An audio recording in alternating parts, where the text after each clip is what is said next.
Levels of protein structure, past paper questions. Question 1. Proteins and DNA are two important polymers that occur within living organisms. Proteins have a number of levels of bonding, primary, secondary, and tertiary. Complete the table to indicate the level of bonding responsible for the features described. Formation of alpha helix is a secondary level. Formation of disulfide bridges, tertiary level. Formation of ionic bonds is also tertiary level. And linking of amino acids is in the primary level. ठीक है, recap करते हैं. Primary level is the level at which the amino acids link together to form the polymer chain. Secondary level is when the protein chain is folded into alpha helix and beta pleated sheet. And tertiary level is the R group interaction that takes place, which includes ionic bonds, disulfide bonds, van der Waals dispersion forces, and hydrogen bonding. Next, question 2. अच्छा, इसमें थोड़ी सी आपको additional information भी दूंगा मैं सवाल में, ठीक है ना.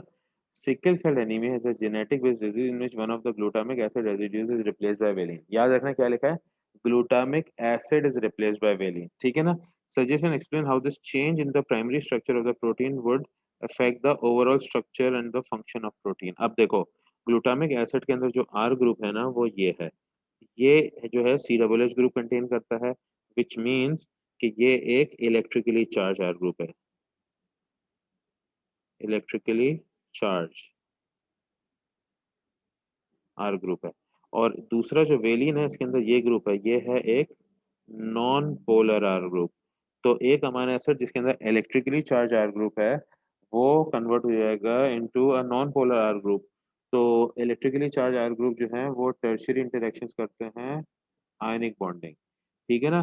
तो अगर ग्लूटामिक एसिड को वेलिन से रिप्लेस कर दोगे, तो आयनिक बॉन्ड जहां बनना है वो आयनिक बॉन्ड नहीं बनेगा उस पोजीशन पे, ठीक है ना. और ये सिंगल अमीनो एसिड रिप्लेस होता है, ठीक है. तो आपका जवाब क्या होगा कि the ionic bond that was to be form because of glutamic acid can no longer be form because glutamic acid is replaced with a non polar amino acid valine, so that is unable to form ionic bond. ये आपका answer है. अब जो additional information मुझे आपको देनी थी वो आपको बता रहा हूँ. इससे फर्क क्या पड़ता है, ठीक है ना. जब आपका नॉर्मल ये लगा हुआ होता है ग्लूटामिक एसिड, तो रेड ब्लड सेल्स जो होता है ना, उनका शेप यूं होता है, डिस्क लाइक शेप. इसके अंदर इतनी जगह है कि ये कैरी करेगा अपने अंदर ऑक्सीजन को.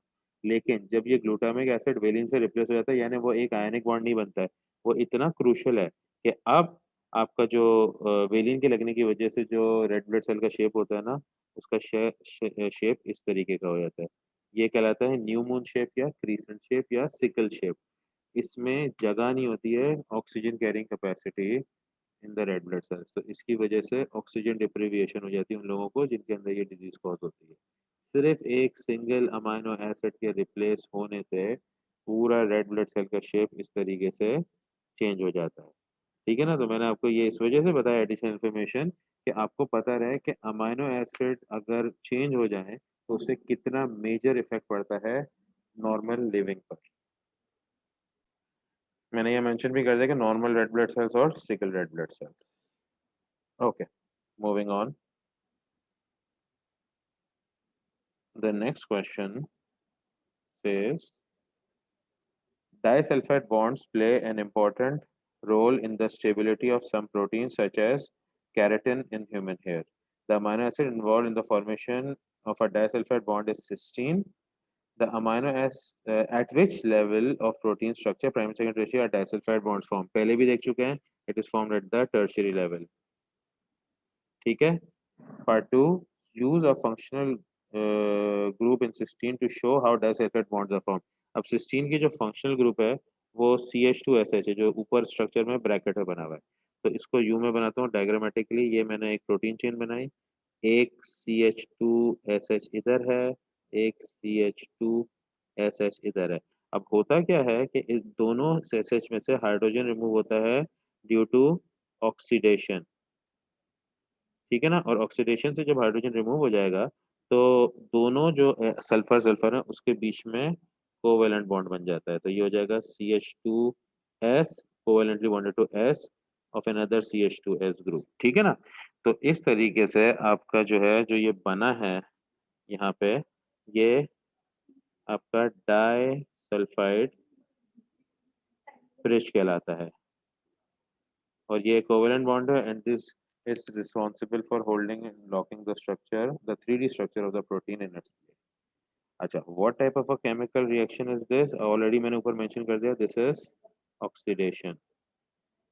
ठीक है ना, ऑक्सीडेशन से दोनों हाइड्रोजन रिमूव हो जाते हैं और सल्फर के बीच में कोवेलेंट बॉन्ड बनता है which is referred to as a disulfide bridge, and disulfide bridges are responsible for locking and holding the 3D structures of the protein in their place.